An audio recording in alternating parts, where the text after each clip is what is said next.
Hey guys, Sean here. Welcome to the F1 Word and to the penultimate video in my end of season waffle series. And today I'm talking about the battle to be the best of the rest between Ferrari and Mercedes. And just a super quick reminder, these are not full deep dive season reviews or anything like that. They are just a few of my thoughts on how each team and driver got on in 2023.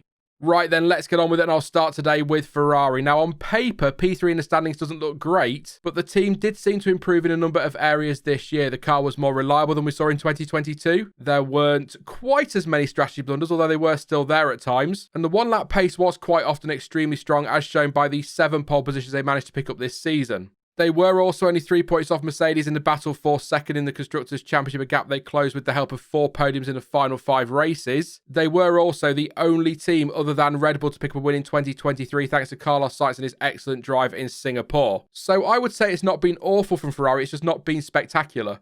As I say, some improvements and some very good one-lap pace. The big issue, though, was race pace or lack thereof, as well as a lack of consistency, something I will point to for both teams in this video. I'd argue that inconsistency from both teams is really what helped keep that fight for P2 going until the season finale. That said, Ferrari did only fail to score at 1 race all year, so I suppose Ferrari did score consistently, but I'm talking about challenging further forward more often and establishing themselves as the second best team on the grid. That's why they fell short this year.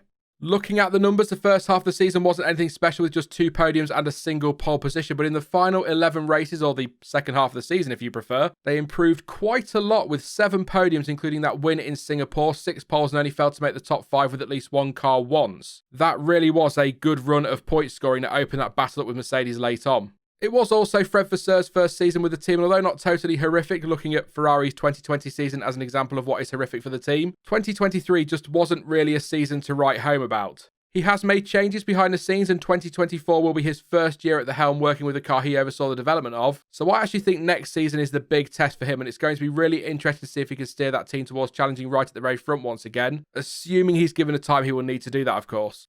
On the drivers, Charles Leclerc's season is a really interesting one, actually. At first glance, it appears as though he struggled, and it wasn't until the second half of the season where he really found form. And yes, it is true that he improved post-summer break, but it's not as though his first part of the season was a total write-off. He was struggling with the car at times, and don't forget he had to take a very early engine penalty. I say very early, that was the second race of the season following his Bahrain retirement, if you remember, and that was from a promising P3. He was also out of the race in Australia early on, thanks to contact with Lance Stroll on lap 1, but did take pole in Baku and finished in 3rd place. His teammates certainly had the better run pre-summer break in terms of consistent results, but Leclerc was far from anonymous. There is no doubt, though, that we began to see the best of Leclerc after the summer, and it was only really reliability and a lack of overall race pace in the car that let him down. Because when he had the car underneath him and things weren't failing, he delivered some really strong results and some really strong weekends. I think what makes a lot of people look at his season and come to the conclusion that it wasn't great is that he was runner-up in 2022, and so ending the following season in 5th doesn't look great at all. Even if I say level on points with P4, it's still not amazing. But when you look at everything he was up against this year and the fact the car was clearly not as competitive as it was for much of 2022, I don't think it was anywhere near as bad as some like to claim. Amazing? No, not at all. Terrible? Also, no, not at all.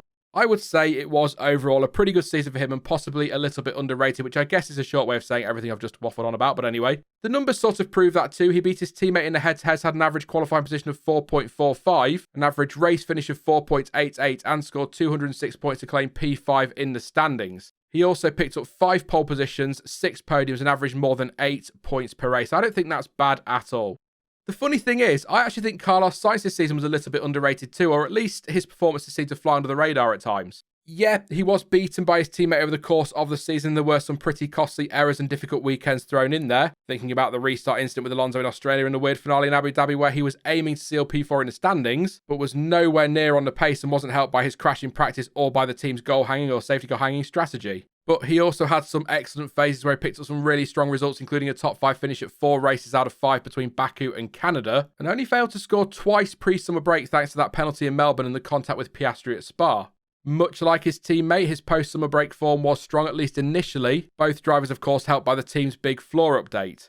Sainz took pole and hung on for a very strong P3 in Monza before becoming the only non-Red Bull driver to claim victory in 2023 with that superb win in Singapore. A win that showed he can handle the pressure of 3 cars right behind him and hounding him for the final few laps of a race. He also demonstrated some brilliant strategical thinking as he gave Norris DRS to help the McLaren fend off the 2 Mercedes drivers. Absolutely brilliant driving.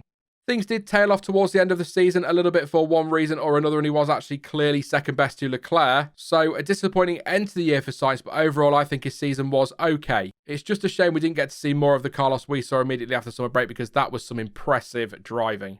His averages for the year are down on his teammate with an average qualifying position of 5.36 and an average race finishing position of 5.68. He did manage to pick up 8.09 points per race on average for a total of 202 poles, 1 win and 3 podiums in total over the course of the year.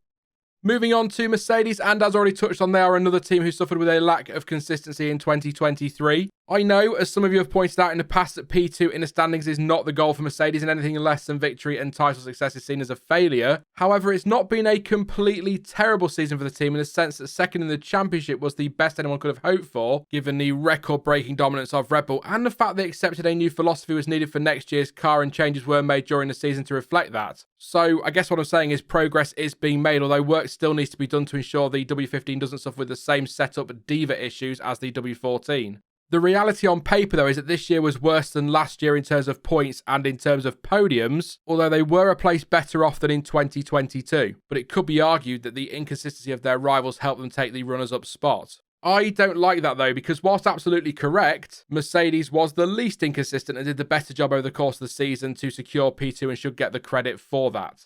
It is also worth pointing out at this stage as well that this was the first season since 2011 that Mercedes failed to win a single race and didn't really come all that close. Well, apart from Singapore, of course, where the decision to go with the fresher tyres under safety car saw them take the fight to Norris and Sainz, and they weren't too far off. What a battle that was, by the way. Hamilton just 1.2 seconds off the win in P3. I mean, that's surely the closest they came to victory in 2023. Similar to Ferrari, Mercedes weren't consistently challenging right at the front or even consistently the second best team. One weekend they had the second best car, the next they were struggling to match those around them, and then the next they were fighting at the tail end of the points. The season, much like my videos, really was all over the place. What they did do consistently, though, is score points, something they managed to do with at least one car at every race in 2023. Again, I know that's not regular wins or podiums, but still a solid achievement, all things considered. All eyes are now on 2024 and whether or not Mercedes can get back to winning ways, but most importantly for the team, can they solve the issues they've been having over the last few seasons with a change in philosophy? Fascinating year ahead.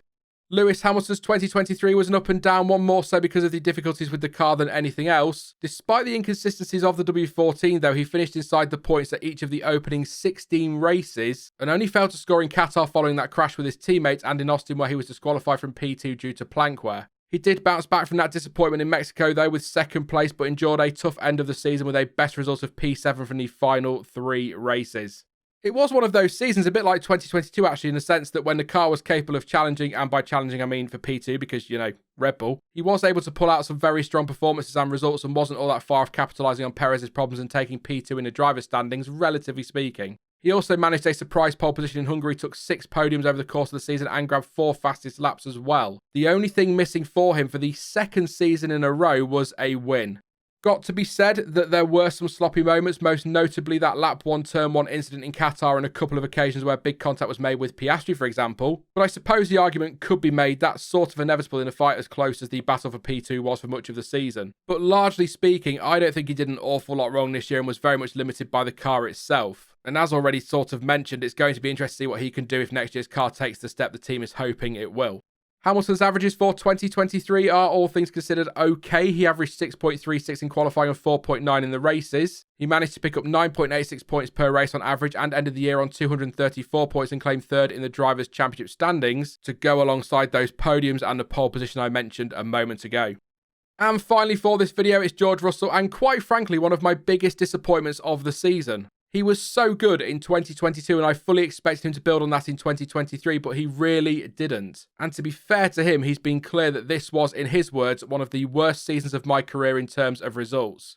He made a lot of mistakes, some of them unforced, like, for example, Canada, and was not really able to hit a long run of consistent form like his teammate, especially in the first half of the season. That's not to say there weren't some good results in there, because there were. What's weird is that in terms of his outright pace, he was fairly evenly matched with Hamilton and they tied the teammate qualifying battle 11-all, which is a pretty impressive display from Russell, but when it came to the races, he was well beaten overall by Hamilton. I guess one way to look at it is to say that the season just didn't really click for him like it did last year. He did get the bad luck when it came to reliability, not that there was an awful lot of it, but of the 2 mechanical DNFs Mercedes suffered this year, if you remember Australia and Brazil, George Russell was the one who had to retire. He did have high front brake wear in Canada though, so I suppose that's actually a 3rd mechanical DNF. I don't think they destroyed his season or anything like that, but they were part of the story. On the subject of story, stats don't always tell the full one, but just for comparison, in 2022, Russell picked up 8 podiums, a win, a pole, and 275 points for a P4 finish. In 2023, he managed just 2 podiums and 175 points for a P8 finish in the standings. Quite the drop-off, really. It is a shame because there were moments where he looked like he was hitting some of the highs of 2022 in terms of pace and performance, but again, it just didn't really all come together as I'm sure he'd hoped it would, and as I expected it would, to be fair. Let's round off by having a look at his averages for the season then. 6.5 was his average position in qualifying, only slightly off Hamilton's it must be said. He had an average race finish of 6.11 and scored again on average 7.13 points per race. That is it for this one then, but don't forget you can let me know how you think Ferrari and Mercedes got on in 2023 in the comments section down below. Now, I will be back next Thursday at 4 PM GMT with the final video in the series, and that will be shock horror about the runaway champions Red Bull. And if you're watching this video around the time it goes out, I just want to wish you all a very Merry Christmas and Happy Holidays. Hope you all have a fantastic few days. Enjoy, I know I'm going to. Before you go though, if you did enjoy this one, then please do leave a like as it really does help the channel out, and don't forget to subscribe so you don't miss out on any future videos or streams. But as ever, thank you for watching. I've been Sean, this has been the F1 Word, and until next time, goodbye.